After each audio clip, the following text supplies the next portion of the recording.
En attendant que la technique fonctionne, je vais commencer par me présenter. Donc, je suis Patrice de Constanza, donc je suis cadre supérieur de santé, mais ce n'est pas pour ça que je suis là.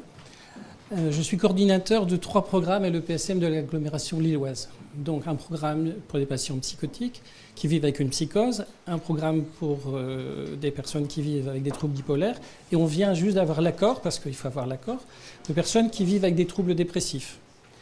Donc moi, je vais vous proposer 3 parties. Une première partie, je vais me permettre de dire comment je vois, de qui parle-t-on, comment moi, en tant que soignant, parce que ma position de parole, c'est celle d'un soignant qui parle à des patients, mais j'ai une représentation aussi de comment je vois les patients. Donc je vais vous expliquer un petit peu la façon...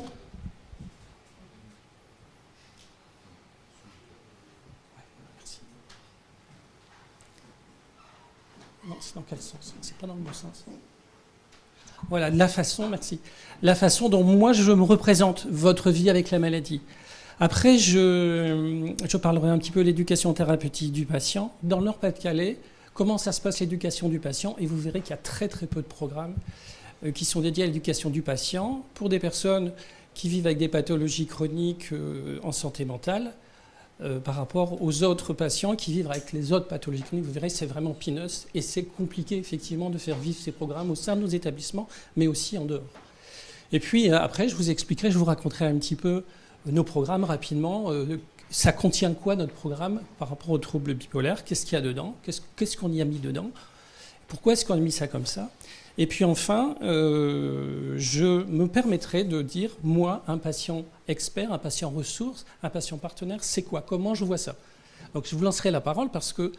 Pourquoi je vous raconte tout ça? Parce que dans la mise en place de notre programme, on a 2 programmes. Un qui fonctionne plutôt bien, c'est le programme avec des patients qui vivent avec des troubles psychotiques, et un avec lequel on a beaucoup de mal, c'est le programme pour les patients qui vivent avec des troubles bipolaires. Donc je suis très content d'être ici et je vous remercie de m'avoir invité parce que nous, on a besoin de vous pour nous aider parce qu'on ne sait pas bien faire. Alors je vais faire un vilain mot pour recruter, c'est-à-dire pour accueillir des patients qui vivent avec une pathologie bipolaire, qui puissent rentrer dans un programme et qu'on puisse les accompagner. C'est compliqué pour nous. Et en plus, effectivement, on n'arrive pas, effectivement, et on ne travaille pas avec des patients partenaires. Donc vous voyez, on a plein, effectivement, c'est le monde hospitalier. On fait ça depuis 4 ans. Il y a plein d'équipes qui ont envie de travailler, mais on ne sait pas bien faire. Voilà. Alors, dans quel sens ça marche? Voilà. Alors, de qui parle-t-on? De ma place de soignant. De personnes qui vivent avec une maladie chronique, installée dans la durée, évolutive, qui désorganise la vie entière et qui nécessite un travail de reconstruction vers un nouvel équilibre. Effectivement, c'est un postulat. On sait, quand on veut accueillir des gens dans nos groupes, que vous avez déjà un long parcours avec la maladie, parce que le prérequis pour entrer dans un groupe, c'est déjà d'avoir cette étiquette maladie chronique, parce que les groupes qu'on fait, c'est des groupes qui ont été autorisés et validés par l'ARS. Donc on est soumis, effectivement, à un certain nombre de contraintes. Au début, effectivement, on s'est assez révolté, on n'était pas content de ça, et puis on trouve que c'est plutôt très bien, parce que ça nous oblige à être dans un cadre contraint dans lequel on peut avoir beaucoup de liberté. Plus le cadre, alors c'est très paradoxal, plus le cadre est contraint, plus on est libre dedans. De quoi parle-t-on?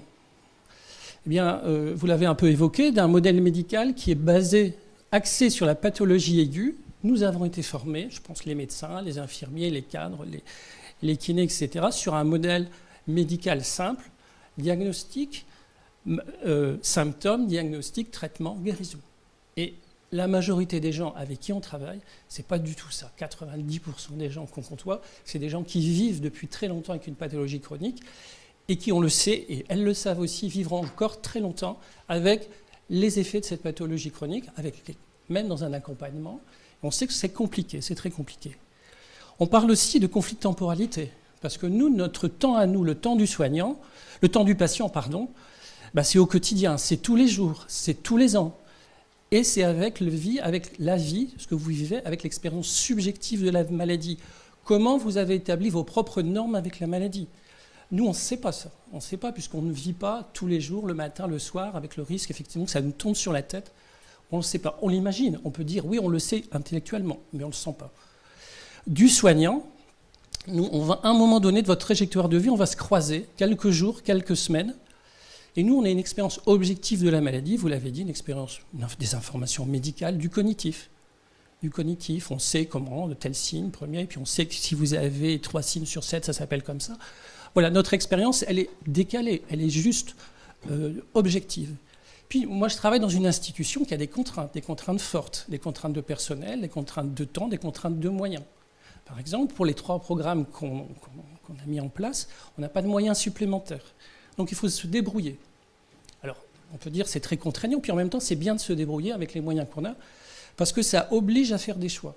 Et obliger à faire des choix, c'est de dire, aujourd'hui, je fais comme je faisais ça, non, c'est mieux peut-être de faire comme ça.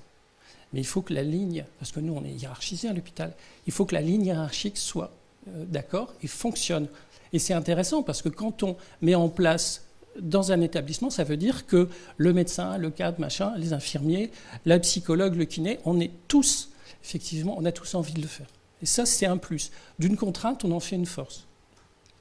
Donc avec nos institutions, et ça a été dit en introduction, avec les moyens qu'on a, les moyens qui sont en baisse, et voilà, il faut faire avec ça, et pourquoi pas.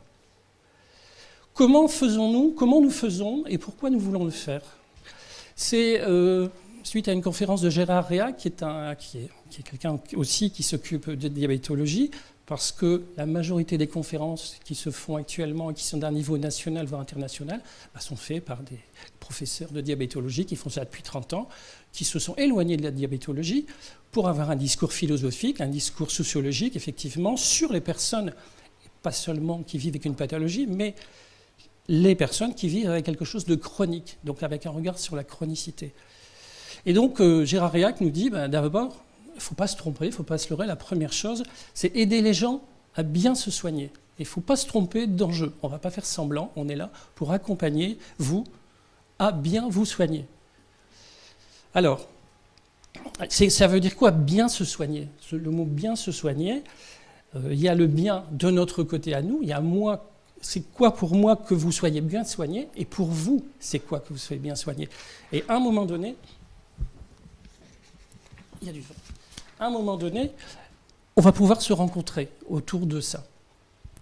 Et donc, l'éducation thérapeutique, ça a été dit tout à l'heure, c'est un processus. Et dans un processus, il y a des étapes. À un moment donné, il va y avoir une rencontre. Le médecin trouve que monsieur, madame un-tel, elle est plutôt stabilisée avec sa maladie, et ce serait intéressant qu'il y ait une démarche éducative. Et on parle de démarche éducative qui puisse se mettre en place, qui puisse se construire. Ça va commencer d'abord par, voilà, je vous invite à rencontrer l'équipe éducative.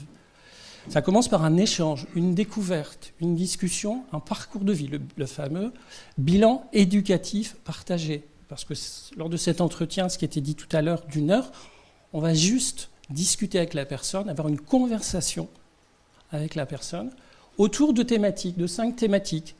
Qui vous êtes? Racontez-moi qui vous êtes. Qu'est-ce que vous avez comme maladie? Et ça, c'est intéressant aussi parce que vous avez parlé de représentation, de croyances de santé.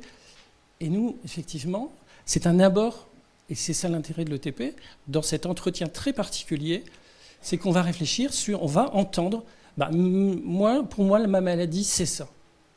Et nous, c'est important qu'on sache comment vous voyez votre maladie, parce que nous, on a juste nos fiches techniques, la maladie, c'est ça. Et donc, ça va être la confrontation entre ces 2 croyances. Ma croyance sur la maladie, ma vie avec la maladie objective et votre vie avec la maladie subjective. Et cette rencontre-là de nos croyances, ça va être, le but, c'est que ce soit pris en considération. Et si, à un moment donné, ce n'est pas le moment pour vous, parce que vous êtes sereine avec votre maladie, le traitement, il est pris correctement, votre vie, elle est suffisamment stable, vous n'avez pas envie de travailler avec nous, ce n'est pas grave, ce sera à un autre moment. Ensuite, après cet échange qui dure effectivement 1h30, le bilan éducatif partagé, donc c'est un document écrit, on va relever des points forts, des points faibles, des limites, et on va discuter entre nous, et c'est ce qu'on fait effectivement dans notre établissement, pour établir un contrat. Un contrat, on dit souvent quand on parle de contrat, on pense à législation, un contrat on fait quand on achète une maison, une voiture. Là on fait un contrat d'engagement réciproque. Moi je m'engage à travailler avec vous. Si vous, ça vous intéresse, c'est la maladie, vous connaissez bien. Le traitement, ça va. Par contre, il y a des problèmes de sommeil, il y a des problèmes d'alimentation, il y a des problèmes. J'ai du mal à me déplacer dans la cité parce que ça m'angoisse de prendre le bus et je peux pas. Voilà. Je vais travailler uniquement là-dessus. Donc nos programmes sont déjà réalisés et on va choisir avec la personne. Et c'est ça qui va être compliqué, on le verra après. Les séances pédagogiques.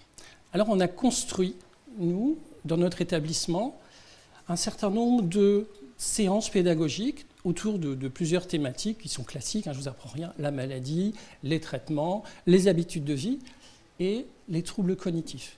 Parce qu'on se dit souvent, quand on vit avec une pathologie qui prend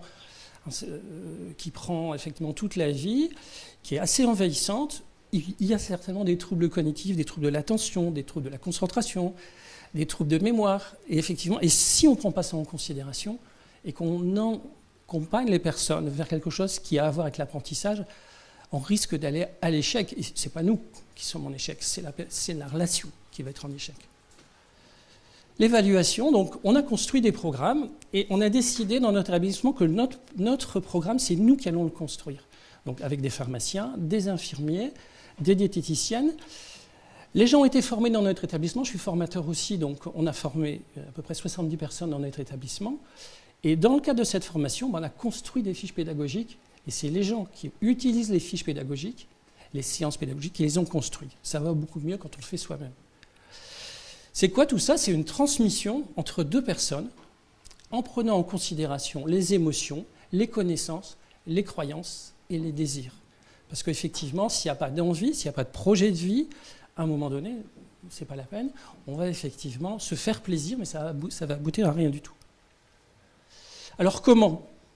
Vous en avez un peu parlé, en abandonnant le modèle paternaliste. Moi je sais, moi je suis soignant, je sais ce qui est bon pour vous. Je sais ce qui est bon pour vous parce que j'ai fait des études, etc. Pour aller vers le modèle le modèle informatif. Voilà ce que je sais, je vous raconte ce que je sais, vous décidez. Ça peut être aussi considéré comme du laisser-faire. Débrouillez-vous, vous avez des connaissances, voilà. Modèle interprétatif. Voilà. Je vous raconte ce que je sais de la maladie, des traitements, etc. Qu'en pensez-vous? Racontez-moi ce que vous en pensez de ça. Ça veut dire que ça vous oblige à vous impliquer aussi et qu'il y a un échange, que l'échange continue à perdurer. Et aussi, à la fin, il ne faut pas oublier l'échange délibératif à la fin. C'est un modèle qui a été construit, délibératif. Voilà, vous me dites ça, mais moi je vous dis, parce que dans le cadre de cette rencontre, voilà ce que moi j'en pense. Je ne vais pas faire semblant. Oui, effectivement, on a discuté, vous repartez avec vos représentations de la maladie. Ce n'est pas les miennes, mais ce n'est pas grave. Non, il y a un contrat qui nous lie. Je suis quand même, dans la relation, tenu à vous dire effectivement ce que je pense, ce que je crois, effectivement, de ce qu'est ce traitement, cette maladie, ces habiletés sociales, le fait de vous êtes en difficulté, vous avez du stress, vous avez des troubles du sommeil. Je vous dis ce que j'en pense. Et je ne vous dis pas vous devez faire, je vous dis ce que j'en pense. Alors, tout ça, c'est récent, en fait, de cette façon de penser pour nous. C'est très récent. Ça fait pas très longtemps dans l'histoire, effectivement, de l'éducation thérapeutique. Moi, je suis un hospitalier pur et dur depuis toute ma vie. Et depuis que 8 ans, c'est 2009, un certain nombre de procédures ont été établies par la Haute Autorité de Santé, l'Agence régionale de santé, par nous. Et puis, assez rigidifié, assez cristallisé. Quand on construit un programme, il faut vraiment se plier dans une organisation extrêmement stricte. Il y a trois types de programmes à la française. Les premiers, le programme éducation thérapeutique du patient avec une approche médicale. On va parler de la maladie, on va parler du traitement, on va parler des habiletés psychosociales, on va parler des troubles cognitifs. Le deuxième type de programme, et c'est séparé, d'apprentissage. L'apprentissage est déjà technique, comment utiliser, comment se servir correctement des médicaments, comment utiliser un certain nombre de techniques. Bon, on revient toujours aux patients diabétiques qui se piquent, mais bon. D'accompagnement, ça veut dire aussi, il peut y avoir des moments spécifiques d'accompagnement de l'environnement de la personne. Et nous, dans nos programmes, pour vous raconter le cristallisé et rigidifié, on avait dans un premier temps prévu, dans le cadre du programme, de l'accompagnement. Et en fait, on n'a pas pu le mettre en place parce qu'effectivement, l'accompagnement, c'est aussi inclure des familles, c'est aussi travailler avec les familles. Et on ne l'a pas mis en place. ce qui permet. L'intérêt de tout ça, c'est quand on dit on fait un programme ETP avec cette approche-là, ça permet un langage commun pour tous les intervenants et une démarche structurée des programmes. Dans notre établissement, on a réalisé des fiches pédagogiques sur un modèle unique. Alors on peut dire, putain, c'est super cadré, c'est complètement fermé. Mais n'empêche que quand on fait une séance pédagogique, quand on fait référence à la fiche pédagogique, on commence par effectivement le public visé, les objectifs opérationnels, les moyens, les méthodes. Les méthodes. Qu'est-ce qu'on fait comme méthode? Du directif, du non-directif? On revient à la diapo précédente.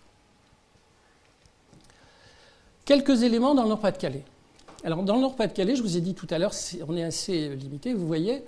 C'est des diapos qui ont été présentés en mars 2016, donc c'est tout récent, par Madame Lehu, qui est la responsable des programmes dans le Pas-de-Calais, de tous les programmes de la région Hauts-de-France. Donc 8 programmes dans le Nord-Pas-de-Calais ETP Psy, un programme dans la région Picardie. Vous voyez, c'est pas énorme.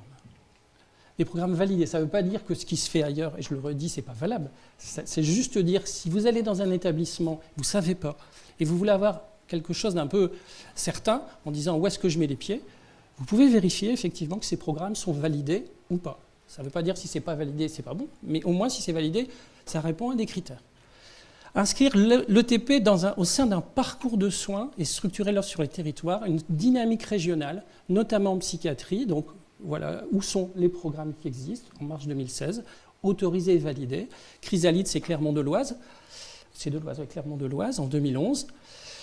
Des initiatives à partir de 2012 pour la schizophrénie, la psychose, les troubles bipolaires. Donc fin 2013, vous voyez, ça fait pas longtemps, hein. C'est tout récent tout ça.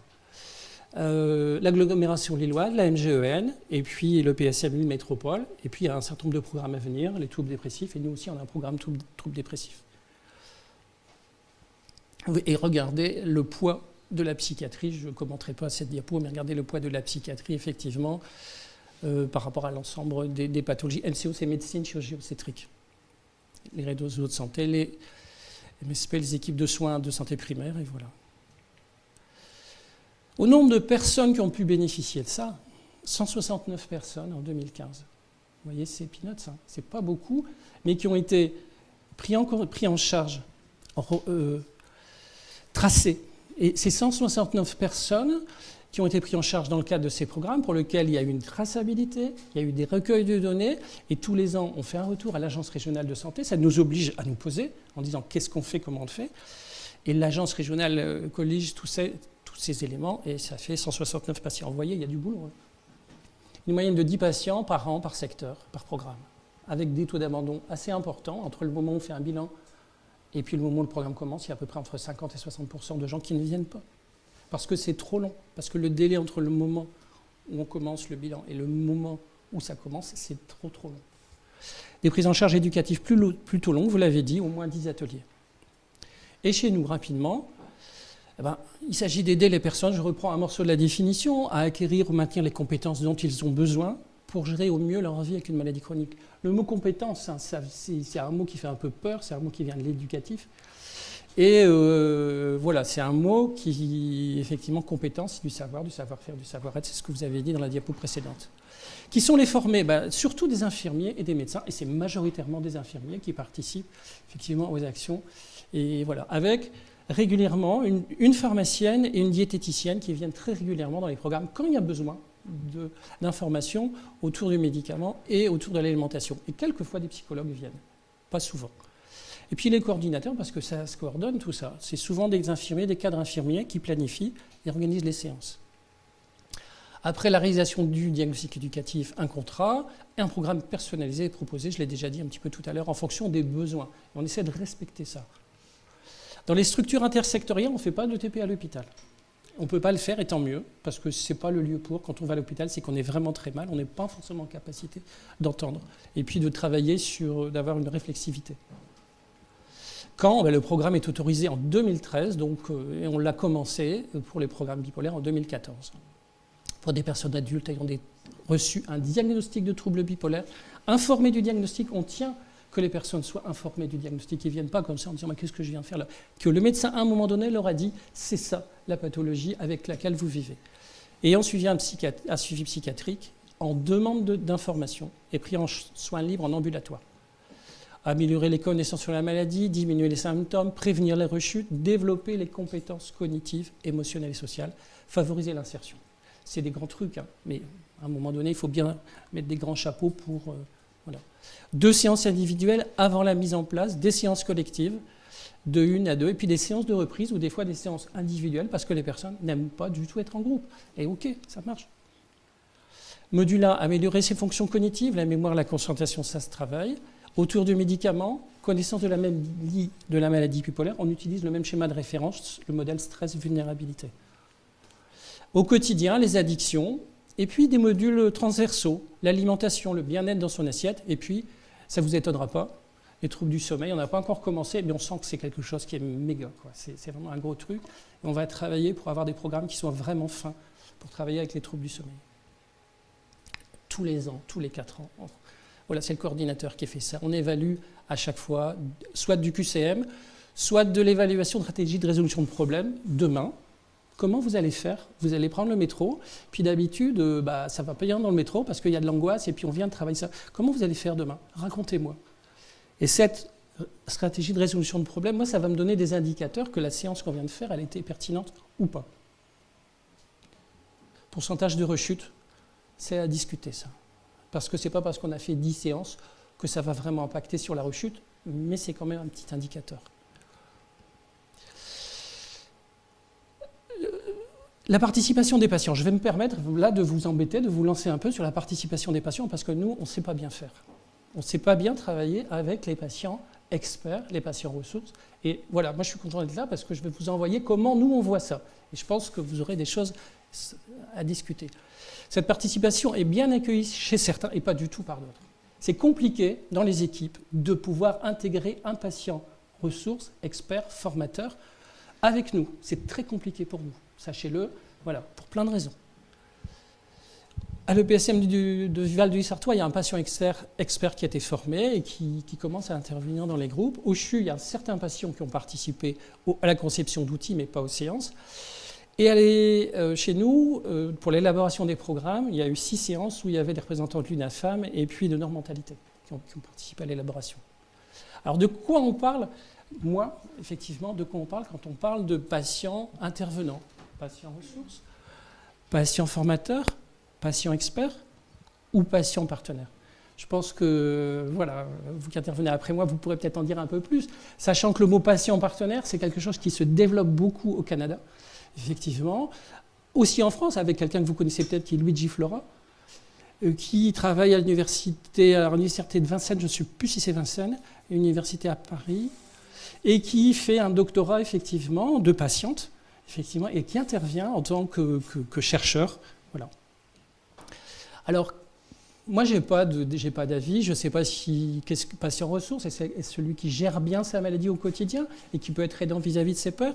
Expert formé en éducation thérapeutique, qui est capable de parler devant un groupe sans être pris par l'émotion et en capacité d'avoir la distance. Et patient formateur, voilà.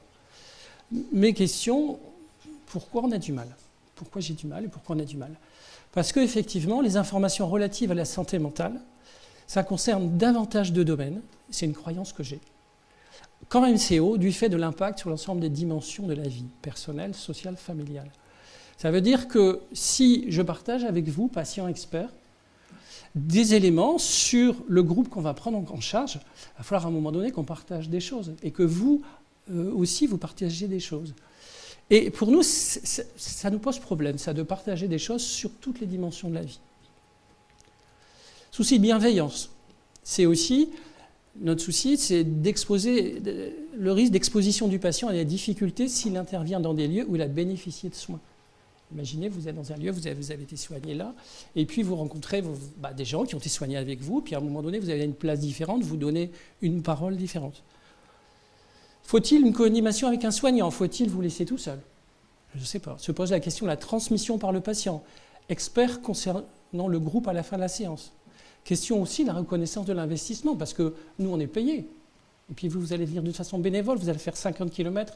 Il n'y a pas de frais qui sont possibles, notamment pour vous rembourser vos frais de déplacement. Voilà, moi j'ouvre comme ça Alors effectivement, on s'est dit, effectivement, mais on était un peu poussé par l'agence, hein, on va inviter quand même des patients experts à construire avec nous des séquences. Et je trouve, vous voyez, d'être poussé, c'est très bien parce que ça nous oblige un peu à marcher dans le vide comme ça. Un ou deux, à construire en partenariat avec nous, 1 ou 2 séquences en fin de programme pour parler de la vie avec la maladie. Nous, on ne sait pas ça. Et donc, je crois que c'est important, et vous l'aviez dit tout à l'heure, c'est quoi de vivre avec la maladie? C'est peut-être intéressant que certaines personnes puissent entendre des pères qui disent « Moi, ma vie avec la maladie, c'est ça. Ce ne sera pas ce que je vis là, mais OK ». En conclusion, pour le patient et le soignant, il s'agit d'apprendre à devenir partenaire, à partager des responsabilités dans un contrat thérapeutique, à accepter les crises et les rechutes, les prendre en compte dans un processus de construction par palier. On y va doucement, au rythme de l'autre. À considérer la formation du patient comme un processus global. On ne fait pas que la maladie, on ne fait pas que le traitement, c'est dans la globalité. Où au-delà des compétences liées au traitement, s'en trouve un espace de développement personnel. Parce que ce n'est pas facile de vivre avec des troubles bipolaires. Quand ça s'arrête, ça revient, etc. Mais avec le diabète, ce n'est pas non plus facile, avec une insuffisance cardiaque, avec des poches de cholestomie non plus. À trouver la bonne distance entre malade et personne, maladie et santé, partenariat, autonomie. Et c'est Stéphane Jacquemet, qui est un psychopédagogue suisse, encore un Suisse, parce qu'ils sont... L'intérêt des Suisses, c'est qu'eux ont compris la dimension psychologique, contrairement peut-être à nos amis parisiens, qui sont très compétents en pédagogie. Nos amis suisses, effectivement, et notamment dans des séminaires où vont conjointement des patients et des soignants, à Grimmens, mais maintenant c'est ailleurs, où effectivement tout le monde travaille ensemble sur « on va s'apprendre quelque chose les uns les autres ». Du style, apprenez-moi à danser. Et comment est-ce qu'on fait pour apprendre quelque chose à quelqu'un? Et à l'EPSM, on s'inspire plus de l'école suisse que plutôt de l'école parisienne. Merci de votre attention.